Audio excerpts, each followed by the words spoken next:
جی ناظرین السلام علیکم ناظرین اہم خبر جو ہے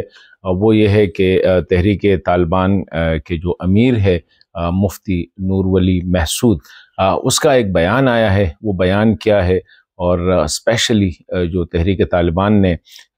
جو آپریشن خندق یعنی خندق کوڈ نیم کے ساتھ جو کارروائیاں شروع کی ہے اسی حوالے سے کہ اس کا دائرہ وسیع کیا جا رہا ہے اسی پہ بات کریں گے۔ پر اس نے ایک بات کی ہے کہ یہ جتنی دہشت گردیاں ہو رہی ہے بلوچستان میں اور خیبر پختونخوا میں، اس کا سارا جو ہے وہ فوج پہ ڈالا ہے کہ یہ پاکستان کی فوج کر رہی ہے۔ ایک بیانیہ جو ہے وہ اس طرح وہ بنانے کی کوشش کر رہے ہیں اور لگ ایسا رہا ہے کہ جیسے ان کی اس نئے بیان سے لگ ایسا رہا ہے کہ جیسے پہلے ٹی ٹی پی یا نور ولی محسود کا جو گروپ ہے یہ جیسے بے گناہ لوگوں کو، علماء کو، مساجد کو جیسے اس نے پہلے ٹارگٹ نہ کیا ہو، اس پہ بات کریں گے۔ ساتھ ہی آج 25 دن بعد جو ہے تورخم کا بارڈر پوائنٹ جو ہے وہ کھول دیا گیا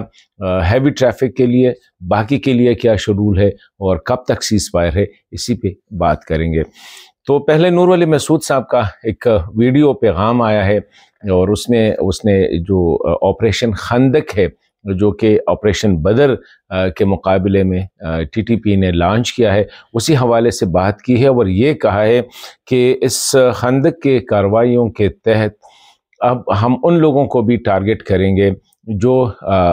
ریاست کے ساتھ یا ریاستی اداروں کے ساتھ وہ کسی بھی قسم کی کوآپریشن کرتے ہیں۔ تو یہ ایک دھمکی دی گئی ہے کہ ہم ان کو ٹارگٹ کریں گے اور علماء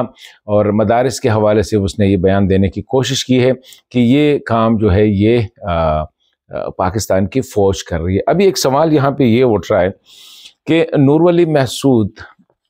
ایک تو اس نے یہ تاثر بھی دیا ہے جیسے کہ اس کی جو لڑائی ہے یا ان کی جو کارروائیاں ہیں یہ شاید اسلام کے لیے یا لوگوں کی فلاح کے لیے ہے، لیکن میرے خیال میں اگر ہم دیکھیں تو خیبر پختونخوا میں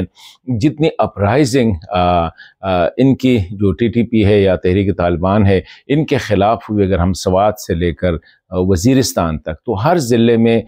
لاکھوں لوگ جو ہے وہ نکل آئے تھے جب حکومت نے ان کو واپس بسانے کی کوشش کی تھی۔ اسی طرح ریسنٹلی بنو میں جو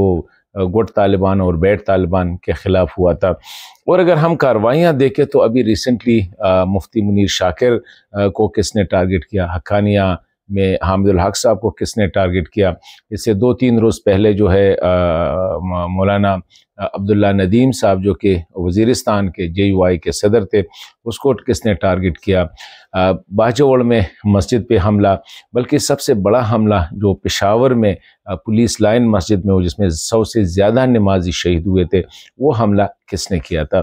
مطلب یہ ہے کہ ان کی یہ کارروائیاں جو ہے ہم نہیں سمجھتے ہیں کہ وہ صوبے کے لیے یا صوبے کے عوام کے لیے، اب کس کا ایجنڈا وہ آگے لے کے جا رہے ہیں یہ ایک بہت بڑا سوال ہے۔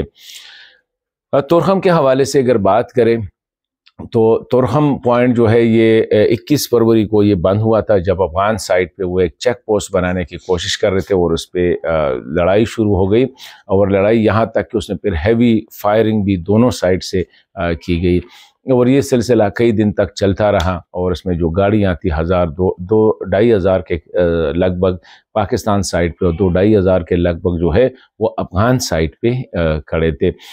ریاستوں کا یہ رویہ تھا کہ نہ اسلام آباد اس میں انٹرسٹ لے رہا تھا اور نہ کابل کے حوالے سے یہ کہا جا رہا تھا کہ یہ تورخم پوائنٹ جو ہے اسپیشلی بارڈر پوائنٹ یہ ہوتے ہیں انٹیریئر منسٹری کے پاس اور انٹیریئر منسٹر وہاں پہ سراج الدین حقانی صاحب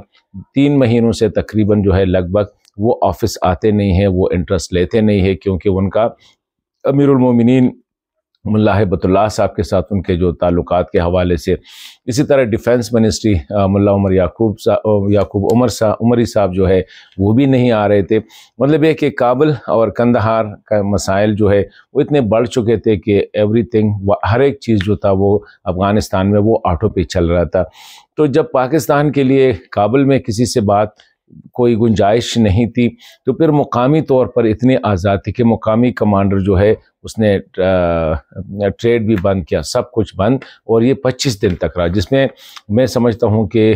ملینز آف ڈالر کا نقصان نہ صرف پاکستان کو ہوا بلکہ افغانستان کو ہوا، اور اس میں عام تاجر جو ہے، عام ٹریڈرز جو ہے، خواہ ان کا تعلق ٹرانزٹ ٹریڈ سے تھا، بائی لیٹرل ٹریڈ سے تھا، یا مقامی افراد جو تھے ان سے تھا، وہ سب اس میں رل گئے۔ پھر ایک مقامی جرگہ دونوں سائڈ سے، مطلب ہے کہ تورخم کے ایسی سائڈ سے، تورخم کے اسی سائڈ سے مقامی ایک قبائل کا جرگہ اس نے انیشیٹ کیا، آج سے تقریباً ہفتہ 10 دن پہلے وہاں پہ بات ہوئی، یہاں پہ بات ہوئی، اور یہ بات چلتی رہی۔ تو کل یہ معاملہ جو ہے تقریباً اختتام پذیر ہوا، کابل سے بھی ہوا، آج فلیگ میٹنگ ہوئی دونوں سائڈ پہ، اور